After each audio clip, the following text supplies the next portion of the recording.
Hello and welcome to episode 4 of Armstrong, which is actually the 5th video because I chose a terrible numbering scheme and started with 0. This is the 4th episode in the series, the 4th episode proper, and in this one we're going to be looking at the power plant that's going to power all of Armstrong. This is probably going to be the first real big scale build we've had in the city to date, and I think this is probably the first time we're sort of really going to get into some of the more detailing and complex aspects. It took me quite a long time to go over the different potential options that we could go with for this particular bit of for what the power plant was going to be. I knew that given this sort of modern tech-driven city, it had to be pretty green. I wasn't going to build like a coal power plant or like, just natural gas or something. So it had to be something that was going to be relatively renewable. Obviously, the sort of first thought was wind power. Which is probably the most realistic option if I'd gone for it. There's a very similar project between Indianapolis and Chicago. If you ever drive along that road, it's really quite beautiful to go through this massive collection of wind turbines along that road. And I could have done that here. It probably would have been the most realistic option, but it just felt kind of boring just to scatter wind turbines everywhere, so I didn't want to go with that option.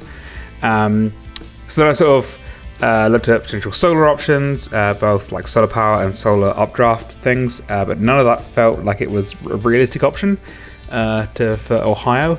The same for geothermal. I couldn't find any evidence that would work in Ohio. I ruled out nuclear power plant because there's kind of been a sort of backlash from that sort of tech startup Silicon Valley vibe against like nuclear power and things like that.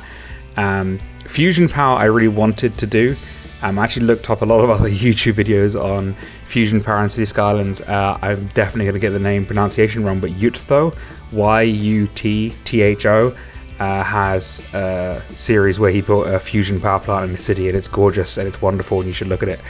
And I even went down the route of like looking up real proposals for what sort of up and coming projects looking at fusion power kind of look like, but the problem is it's all a little bit hypothetical.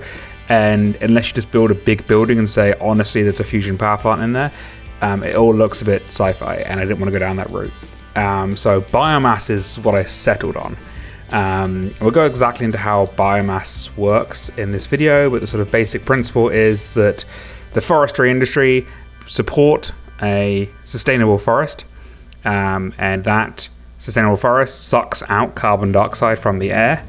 Then when you chop down those trees, some of those trees then get turned into desks, cupboards, whatever, and the carbon dioxide stays in those, but the offshoots from that product that can't be used get turned into pellets, which are then burned. That does release the pellets from the carbon dioxide from those pellets back into the atmosphere. Because it was already soaked up in the trees that you've been growing, it ends up being sort of carbon neutral, and it ends up with fairly good opportunities as well for things like carbon recapture, which means it can actually end up being carbon negative if you want to go down that route.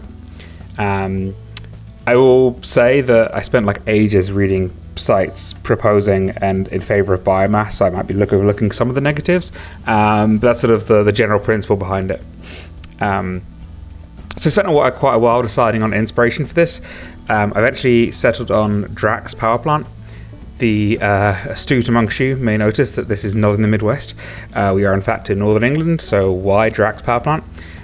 Drax have, interestingly, a YouTube video series meant as education for like elementary, primary school children to show them how the plant works, and I watched every one of these videos to get a good idea of how each piece of this plant works together, and that kind of gave me a good concept of exactly what each piece of the puzzle did, so that I could then sort of recreate it with a better sense and just literally copying what I saw. So that done, I then drew this very accurate schematic of what the plant was going to look like and where everything was going to go, and then finally I could kind of start building, which is what we're going to get to now. There probably will be more of me talking during this one as I explain the sort of thought process behind each bit. There hopefully will be some more sort of interesting things to explain than there has been in some previous videos, but other than that, we'll get on with the build.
So as you can see here, we're building this sort of large railway loop, and then in the middle of the loop we have this wood sort of processing area. It's actually using the wood forestry industry items. And I'm sort of one-upping Drax here, because what I'm actually building in the middle here is an area to process the wood to produce the necessary chips that are used as part of the biomass process. I know at Drax they're just brought in, like they make the chips elsewhere and they're brought in. Our power plant here can either be brought in with the chips or it can make them itself. So how biomass actually works is it just use any old offshoots of wood. Like they take the offshoots of wood, and from that they end up producing these sort of small pellet type things that are then used as part of the process. So we have those biomass producing pellet factories up there, which are actually part of the industry DLC. They're actually not a default building, but a building as part of that DLC. It's not a custom asset or anything. So that exists there. So there's actually 2 train stations in this loop. The idea that I have is that the top train station is there for wood to come off, which can then be used as part of the sort of wood processing area, which is everything between the 2 train tracks. But then if we've got a train that's just got the pellets straight on them, it can go straight to this lower train track down here, where it can be offloaded. So how this bit works is it then offloads the stuff from that train, and it takes it directly over to these storage tanks. I'm using procedural objects here to change what I believe is a gas or oil storage asset I found on the workshop. I just made it huge because these buildings are freaking huge in real life. So I wanted these huge buildings being used for this. So yeah, I found these assets, blew them up, used proportional, using procedural objects, and kind of buried them in the ground a little bit to create this effect. So the idea is you'll see them in a minute. You'll see it in a minute. I build the conveyor belts to take the chips from the train station over to these storage containers, and these storage containers that they're held in before they're used, to make sure that there's always someone standby. The next stage of the process is that it's then sent to these huge grinding machines, essentially. At Drax Power Plant, I know that they are actually inside the main building. I decided that was boring and I wanted to be able to sort of see it. But basically what happens is those pellets are then ground down using huge weights and things like this into essentially dust that then gets burned in the furnaces. So I'm using those 2 massive circular buildings for that purpose because I think that kind of looks the part.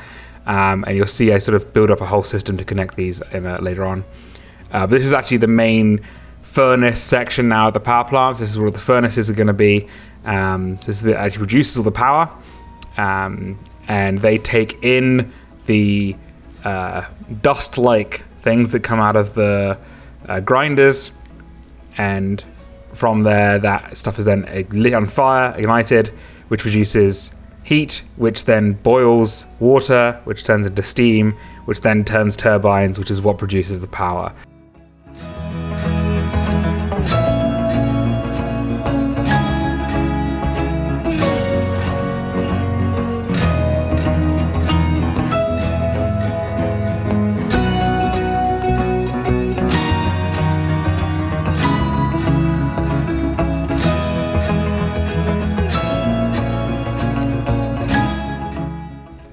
So anyway, once the dust is burned, it then is taken out the back of the furnaces and goes through these filters. And if you look at the Drax power plant, you can kind of get an idea of those filters that are out the back of the furnaces. And the basic idea is that they will capture the ash and other relevant particles from the outflow from the furnaces, catch that, and then they can be taken away and just dumped elsewhere. And that should, at the end of it, leave the only product left coming out of that is then the carbon dioxide, which is released out of this chimney, which is then put back into the atmosphere. But because the biomass stuff was collecting carbon dioxide to begin with, it ends up being carbon neutral.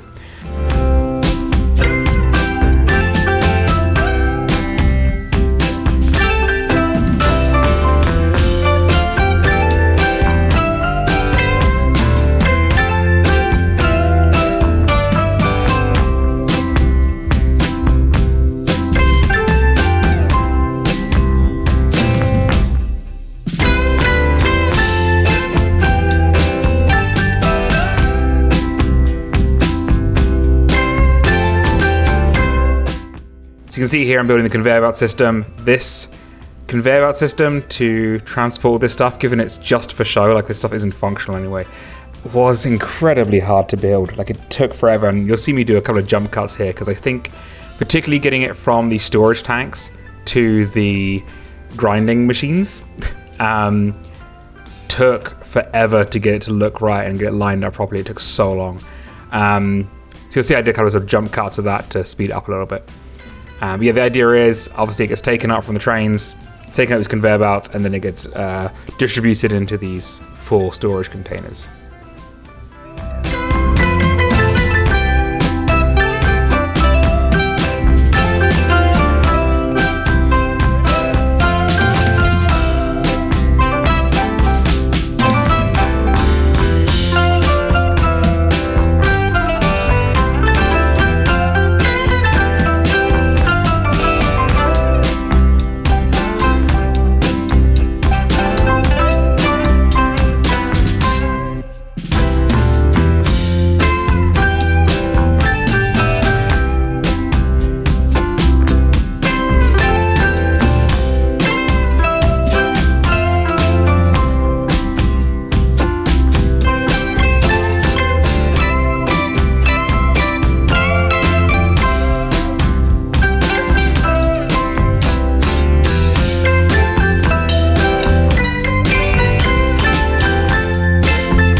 So we've now got this conveyor belt system that brings over the pellets to the crushers, and the crushers then grind it down to essentially what is a sort of dust-like substance. So I then use pipes, that's what I'm using here, to then take the dust from these grinders over to where the furnaces are. So I built this sort of pipe system. I actually went and sort of, there's like 4 or 5 different colored pipes you can have. And I think I actually color coded the pipes depending on what they were doing. So I've got some, then use like green for the carbon capture stuff, blue for water, and then I think white's being the one that's used for this dust transportation. I'm sure dust transportation is not the technical term, but it's the one I'm going to use. So yeah, you'll see sort of built these pipe networks to then take the dust over from the grinders over to the furnaces.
So this is actually the water system that takes the cooling water both in from the reservoir and then over to the cooling plants, the cooling towers, and then eventually back out again to the reservoir. You can see these cooling towers that I'm placing here are the actual cooling towers we're going to use. These cooling towers are huge assets. Like, they look gorgeous, but they're just massive things. So I eventually ended up using 3 of them. I kind of would have liked to have had more, really. I think it would have looked cooler to have more of them, but oh well. Interestingly enough, the way the water works, it's not the water that goes through the turbines that's brought to the cooling towers. So what actually happens is water is brought in and then used heat transfer from the steam that's been through the turbines to cool down the steam in the turbines using the ambient water temperature, and then that water then boils and becomes steam, whilst the water that was in the systems condescends back to water again. The reason that's done is therefore the water that's being used in the turbines isn't water that's out in the real world, which means they can have pure water in there. Be absolutely 100% sure it's not got anything in it that's going to damage the turbines or anything like this. So that's why they have this system where they just use the water that's like just goes in this constant loop. So the water that's brought into the power plant is actually just there to cool down the other water. So yeah, this is the outflow system for the water, then takes that water back out to the reservoir, and from the reservoir. It does actually, like, I did actually build water pumps and outflow pipes on the reservoir. Obviously it doesn't actually go to the cooling towers because that's not possible, because those assets are essentially just giant props. But there is actually water being taken out of the reservoir and pumped back into the reservoir the whole time to kind of keep up that extra level of validity. So yeah, that's basically how the cooling towers work. So there's actually the only thing that's in those cooling towers that is just water, and the vapor that comes out of the top of those cooling towers is just steam. So there's nothing else that goes into those cooling towers other than the water that's has been used to cool the turbines' steam. So as you can see, I'm sort of now moving towards the more administrative part of the power plant. So I did want to have some sort of administrative buildings, like kind of warehouses and things like this. So it's more sort of trying to fill in some of the details now. We've kind of got the overall flow of what's happening, but I want to make sure that we had the administrative side, buildings to store things, support buildings and things like that.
So one of the things that's been sort of proposed around biomass power plants is you can use them to make them what would be carbon negative, essentially. So they would actually be taking carbon dioxide out of the air in the process, as opposed to just carbon neutral.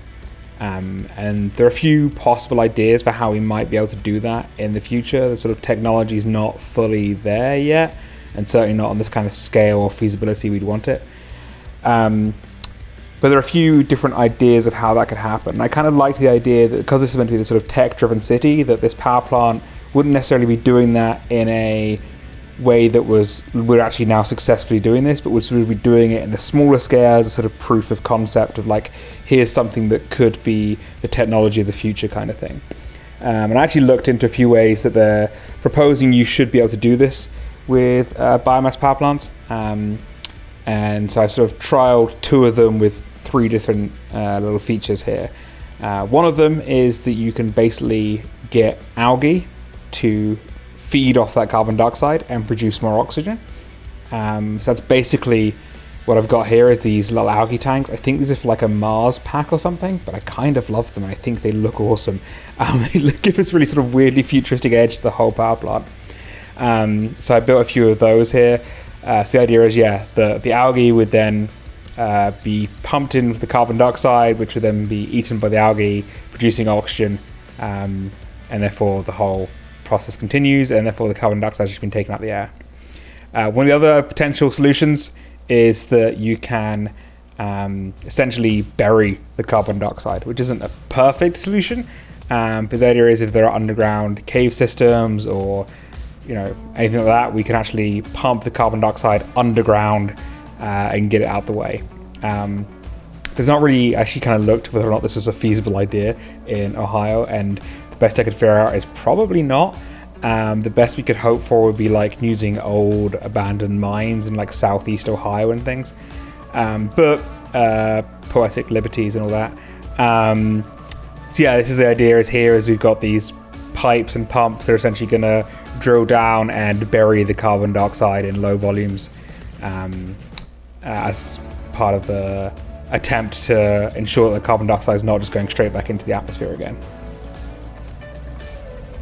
The third system you'll see I use is actually just a kind of sort of a carbon copy of the algae system, but rather than just using like these weird algae pods, I've got this giant pool. So you can see the sort of different methods that are being used to try and recapture some of the carbon and basically overall make the plant a negative producer of carbon.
So the final part of the whole electricity producing process is these relays and these transformers.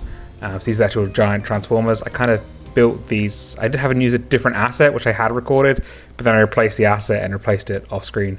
I didn't like the original asset. They were all boxed in. So each one had its own little yard. I didn't really like that. I just wanted one sort of giant yard for these transformers. So that's kind of what I built here. So I have this giant yard of transformers surrounded by this very large security fence, because obviously this is an incredibly vulnerable area in terms of sort of security, right? It's, could do quite a lot of damage if you do any damage to this. And obviously also incredibly dangerous because producing a lot of electricity there.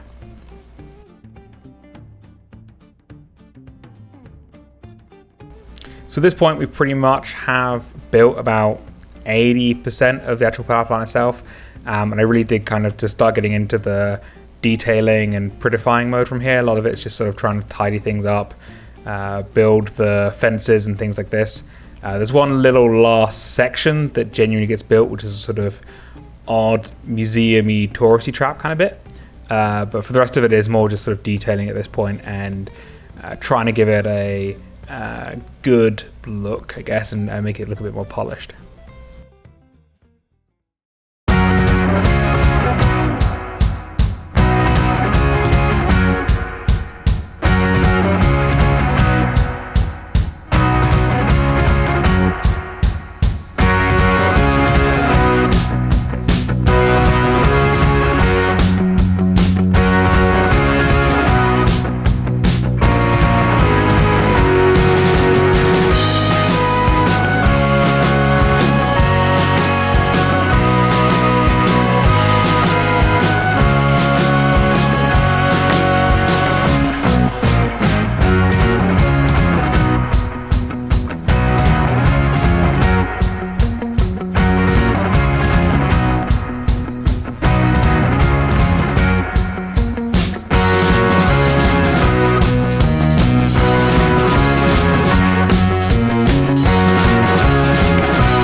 So this is that last little bit I was kind of talking about that's actually gets sort of added to it. I really liked the idea of having this sort of odd tourist trap attached to the whole thing. So my sort of thinking was that it's trying to promote itself as this very, very green city, and this power plant is part of that whole project. It's trying to promote itself as the future of how electricity can be produced in the near future. And as part of that, it's going to have quite a large promotional outreach. It's not going to just be sitting on its, sitting in the background somewhere, producing power and not doing anything. Part of its whole purpose is to show off, to further its technology. So I built this like weird outreach center that's got this very cool looking greenhouse area to it. with this ridiculous set of trees and things. And I just built a ton of different foliage and things like this. The idea being like that this to sort of show off the green credentials of this whole area. So it has all these different types of trees and things like this, and people can walk around this park. You'll see I built a sort of a building that's meant to be part museum, and then also got a sightseeing bus shelter attached to it, so that you could then have buses doing tours of the power plant and showing how the different technology works and things like this.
that's just about a wrap on the detailing portion of this build. With that, the power plant is finally complete, which is probably the largest thing I've built in this game ever to date. It's massive. But now we can have a look at some of the cinematics and kind of reflect on what we've built here. So I was delighted with how so much of this panned out in terms of the scale of it and things. You can see the general idea here, to give you a sort of overview of how the whole process works, is we can get the wood pellets in on that train or build them ourselves in that wooded area. The wood pellets then transferred over to the storage tanks. When we're ready to use them, they can go from the storage tanks over to the grinders. The grinders turn them into this essentially dust-like substance, which is then piped from those over to the furnaces. The furnaces ignite them, which creates steam, which then goes through the turbines, which produces the power, and then the remaining ash is collected and the carbon dioxide is sort of released through that chimney. One of the things I was actually really pleased about with this build was because a lot of the buildings are real, even if they're not part of a power plant, right? I put a few office buildings here, there are warehouses, the 2 train stations are functioning freight train stations, and because of all of that, it does create a sense of life about the whole power plant. So these are actually meant to be the ash storage places. The ash that comes out from the furnaces has to be stored and dumped. So I built these here. They are actually is the ore storage from the industry DLC. They've got a version that's black. I'm not quite sure it's coal or what it is, but I thought they looked the part. And because they're real functioning assets, they move, they animate, vehicles come to them, and this kind of thing. I really like the fact that the whole power plant, even though none of it is actually a power plant, the way this thing actually produces electricity is there's just a few cheat assets spammed inside the furnaces that are part of the block services collection that produce electricity. But everything else kind of does produce this sense of life about the whole thing. We see here our carbon capture project with these algae tanks, which I think looks so weird and yet so beautiful, particularly with the sort of starkness of the towers and things like that in the background. I think it just creates this really sort of nice, oddly very industrial aesthetic about the whole thing. So yeah, that's pretty much all I've got for this video. The next video we'll turn our attention back down towards downtown. We're going to continue to build more in the habitable areas of the city. We might be moving on to the train station next. I've not quite decided that's what we're going to next, or whether or not we're going to just build a few more sort of residential commercial areas. But that's what's sort of coming up. But I'll leave you with this beautiful cinematic of the power plant and everything we built here, which I think gives a sort of good glimpse of the scale, the various little bits of detailing that are going on. I was delighted with how it was panned out. It was probably the most beautiful thing I'd built in this game to date by a long, long way. So I hope you've enjoyed the video. If you have, please do leave a comment. If you've got comments, constructive criticism for how I can improve my city building, the videos, something that will make you want to watch these again, please do get in touch. I'd love to hear your feedback, because I'd like to keep making these videos and be able to improve the quality of them as we go on. If you liked it, please do feel free to subscribe. I can't believe I'm saying that. I'm becoming a YouTuber. Feel free to subscribe, leave comments, click a like button, whatever it is you're supposed to do on YouTube, that kind of thing. And I'll leave you with the cinematics and see you in the next video.